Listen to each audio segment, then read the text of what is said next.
పవన్ కళ్యాణ్, ఈ ఇన్సిడెంట్ లో బాధితుడు జగన్మోహన్ రెడ్డి. స్వయంగా చెప్పిన తర్వాత కూడా మీరు వినము అంటే ఎలాగండి? నిందితుడు స్వయంగా చెప్పిన తర్వాత కూడా మేము వినము అంటే ఎట్లాగా? వినము కాదండి, మెన్షరియా ఎస్టాబ్లిష్ అవ్వాలమ్మా. నేను I'm also advocate of high court చెప్తున్నాను, మెన్షరియా ఎస్టాబ్లిష్ అవ్వాలి. మీరు రిమాండ్ రిపోర్ట్లో ఎఫ్ఐఆర్లో రాసినంత మాత్రం అవ్వదమ్మా, మెన్షరియా ఎస్టాబ్లిష్ చేయాలి. అంతవరకు ఆగకుండా ముందే మీరు డిసైడ్ చేస్తున్నారు. You're stepping into the shoe shop. కాదండి, ఇప్పుడు మీరు లాయర్ గా ఇక్కడ మాట్లాడుతున్నారు కరెక్టే. ఇప్పుడు సజ్జల గారు, కేసినేని నాని గారు, వెల్లంపల్లి గారు అందరూ ఒక బడిలో చదువుకున్నారు. సేమ్ పదాలు వస్తున్నాయి అందరి నోట. ఈ సానుభూతి రాజకీయాలు ఆపండి. సానుభూతి రాజకీయాలు ప్రతి దానికి కూడా 2019లో వర్కౌట్ అయింది. ప్రచారంలో బ్లేడ్లతో కోస్తున్నారంట. 24లో వర్కౌట్ కాదమ్మా అంటున్నారు. మాట్లాడితే హత్యా ప్రయత్నమే ఆయన మాట్లాడేది. మీరైతే ఎన్నిసార్లు హత్యా ప్రయత్నం మాట్లాడచ్చు. 24లో ఇదేమీ వర్కౌట్ కావు. సూటిగా నిందితుడు పట్టిపోయిన ఫార్ములాలు, ప్రయత్నం చేశామని చెప్పిన టైం బార్ అయినటువంటి ఫార్ములాలు మీరు రోజు పట్టిపోయాయి. చెప్తున్నారు అంటారు, ప్రజలకు తెలిసిపోయింది. మా మీద రోజు ప్రయత్నమే. మీరు ఇవన్నీ వర్కౌట్ కావు. చెప్తున్నటువంటిది మీరు ఎన్నికలలో మీ పైన చంద్రబాబు మీరు చెప్పేటటువంటి మాటలు అంటే మీరు ఏ సానుభూతి కోసం మాట్లాడుతున్నారు? మీరు ఈ రాష్ట్రానికి ఏం చేశారో ప్రజలకు చెప్పండి. చాలా స్పష్టంగా చెప్పారు. దాని ప్రకారం ఓట్లు అడగండి. అంతేగాని హత్య చేశారు, హత్య ఏమి చేయబోయారు, ఈ సింపతి సానుభూతి రాయి చుట్టూ రాజకీయాలు తిప్పకమ్మా. రాయి చుట్టూ రాజకీయాలు తిప్పొద్దు. మీరు ఏమి చేశారు ఈ రాష్ట్రానికి? మీరు ఏ అభివృద్ధి చేశారు?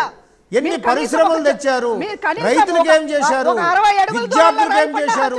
నిరుద్యోగులకు ఏం చేశారు? ఇవన్నీ చెప్పండి. శివశంకర్ గారు రాయి చుట్టూ పెద్ద రాయ చిన్న రాయ, శివశంకర్ గారు పెద్ద రాయ చిన్న రాయ గులక రాయ కాంక్రీట్ రాయ పక్కన పెడితే ఏదో ఒక రాయి ఇసిరేశాడు, దెబ్బ తగిలింది. దెబ్బ తగిలితే బాధపడొద్దు, అరవద్దు, కంగారు పడొద్దు, అసలు రాయి తగిలినట్టు కూడా మీరు అసలు ప్రెజెన్స్ చూపించకూడదు అంటే కరెక్ట్ కాదు కదా. చిన్నదో పెద్దదో విక్టిమ్, దెబ్బ తగిలిన వ్యక్తి ఖచ్చితంగా విక్టిమ్. రజనీకాంత్ గారు ఇప్పుడు ముఖ్యమంత్రికి 4 పడ్డాయి, లోతైన గాయమైంది. వెల్లంపల్లి శ్రీనివాస్ గారి కన్నుపోయే మొదట ఎవరు దాడి చేసినా శిక్షార్హులు, ప్రజాస్వామ్యంలో హింసకు తావు లేదని నా ఇనిషియల్ రిమార్క్స్లో చెప్పాను రజనీకాంత్ గారు. నేనేం సమర్థించట్లేదు. కానీ ఇక్కడ పరంతు కింతు హత్యా ప్రయత్నం చేశారు సీఎం మీదని వీళ్ళు ఎట్లా డిసైడ్ చేస్తారన్న పాయింట్ని నేను క్వశ్చన్ చేస్తున్నాను. సానుభూతి రాజకీయాలను క్వశ్చన్ చేస్తున్నాను. హింసను నేను ఎక్కడ సమర్థించను. మీరు మమ్మల్ని బ్లేడ్ తో గీసేస్తున్నారు, బ్లేడ్ బ్యాచ్ లో మీరు సానుభూతి ఎక్కడ చేయట్లేదా? మీరు కూడా చేస్తుంటారు కదా. ఇది రాజకీయం అన్న తర్వాత క్వైట్ కామన్. జరిగిన ఇన్సిడెంట్ని ప్రజలకు చెప్పుకోవటం, ప్రజల నుంచి లేకపోతే సానుభూతి పొందటమో లేకపోతే ప్రజల ద్వారా ఏదో ఒకటి రెస్పాన్స్ పొందటం అనేది క్వైట్ కామన్ కదా రాజకీయ పార్టీలో. ఇప్పుడు అది ఇన్వెస్టిగేట్ చేయవలసింది పోలీస్ వ్యవస్థ. పోలీస్ వ్యవస్థను ఇన్వెస్టిగేట్ చేయనివ్వండి. దాడి అవగానే ఫస్ట్ అవర్లోనే చెప్పారు మీరు ఈ వైసీపీ నాయకులు అటెంప్ట్ టు మర్డర్ అని చెప్పేశారు. సో కన్క్లూజన్ ఇచ్చేశారు. దాని ప్రకారం ఇన్వెస్టిగేషన్ రిపోర్ట్ వచ్చేసింది. ఇది తప్పుడు సంప్రదాయం అని నేను చెబుతున్నాను. ఎవరు నేరం చేశారో శిక్షించమన్నాడు.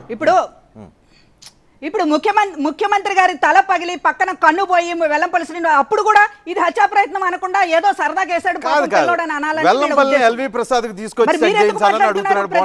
హత్యా ప్రయత్నం అనేది ఎల్వి ప్రసాద్ తీసుకొచ్చి చెక్ చేయించాలని అడుగుతున్నాడు ఆయన బోండావమ్మ వెల్లంపల్లిని. అది ఇప్పుడు ఈ చిల్లర మాటలు కాదండి, చిల్లర మాటలు అదే అవన్నీ ప్రూఫ్సా లేకపోతే కట్టుకదా?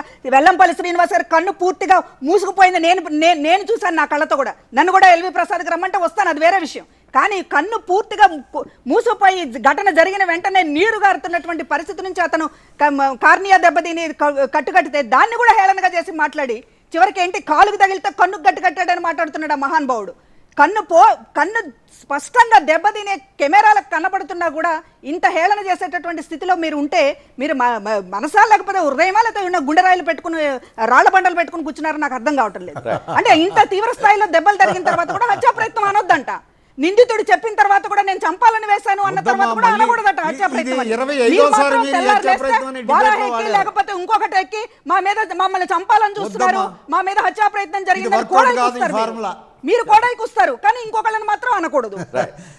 ఫార్ములా తుప్పట్టిపోయిందమ్మా.